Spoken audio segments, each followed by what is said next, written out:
Hi everyone, Comic Reviewer here, and this time reviewing on Meet the Spartans.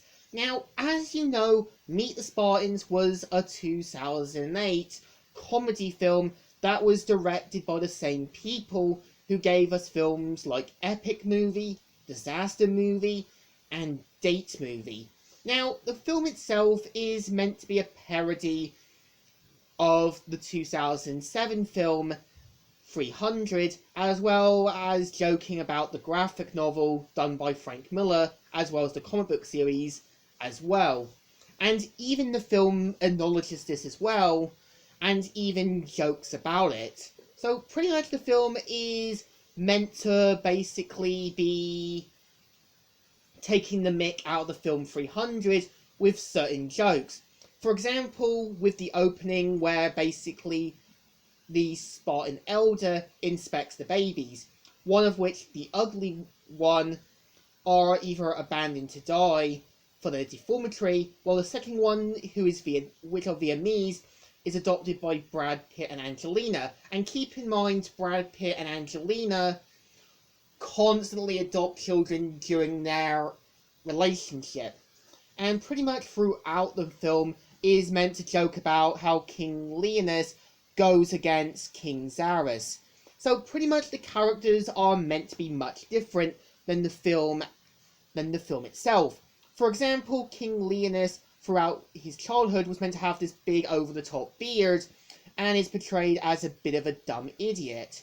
Queen Margot, who is basically played by Carmen Electra, is meant to be this over-the-top sexualized gold-digging woman, and Ken Devian, who is pretty much meant to play King Xerxes, is meant to be this overweight, kind of non-over-the-top villain. So the film itself is meant to follow elements of 300, while adding in comical stuff. For example, when you've got King Xerxes' army, it's meant to be more like having gang members portraying to be street. You got basically your mama jokes.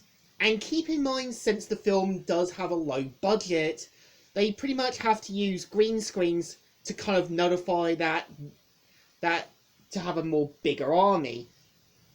And pretty much throughout the film, it adds references, jokes, and Easter eggs that were there at the time. For example, joking about Transformers, Spider-Man 3, adding secret weapons from the Persians like Ghost Rider and Rocky Balboa.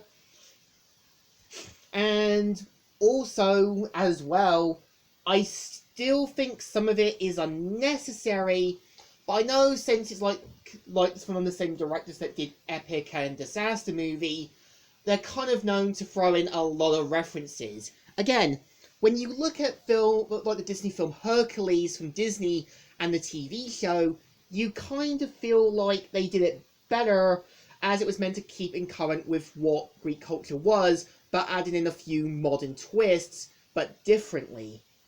And yeah, what's interesting is you even got Kevin Sopo, who was known for playing in Hercules in the kind of like Hercules TV series, as well as playing Hercules in God of War 3, is meant to be King Leonidas is second in command. So I do admit most of these actors now have either done lesser known roles, or their careers have been doing other things for them. For example, Nicole Parker, who plays Paris Hilton and Britney Spears in that, has been in the more recent Wacky Races cartoon. And what's actually interesting is that the film does joke about how King Leonidas is a bit of an idiot. For example, when he keeps kicking people into the pit, you basically have one of his advisors telling them to let one go so they can get the message. And yeah, you basically got the Oracle being portrayed as Ugly Betty, which I think isn't a bad idea, as it kind of gives you this hint to who the Oracle is, but as portrayed as the character from a TV show that kids from the 2000s watched. So I think the film is alright. It's basically parodying everything known to man, but at the same time, it's more of a guilty pleasure. It's meant to joke about how over-the-top Frank Miller is with his stories like The Dark Knight Returns, as well as basically his skills as a writer. And when you've also got the film 300, yeah, it's a bit over the top from 2006, but I think there were people who liked the comic or graphic novel, got into it, and you can tell that even the writing team knew this as well. So I think somewhere, Meet the Spartans lifted its sword, cut the cheese, and gave a small slice. It's not great, it's alright, but I think it deserves thumbs in the middle. Kind of alright, and could have been better.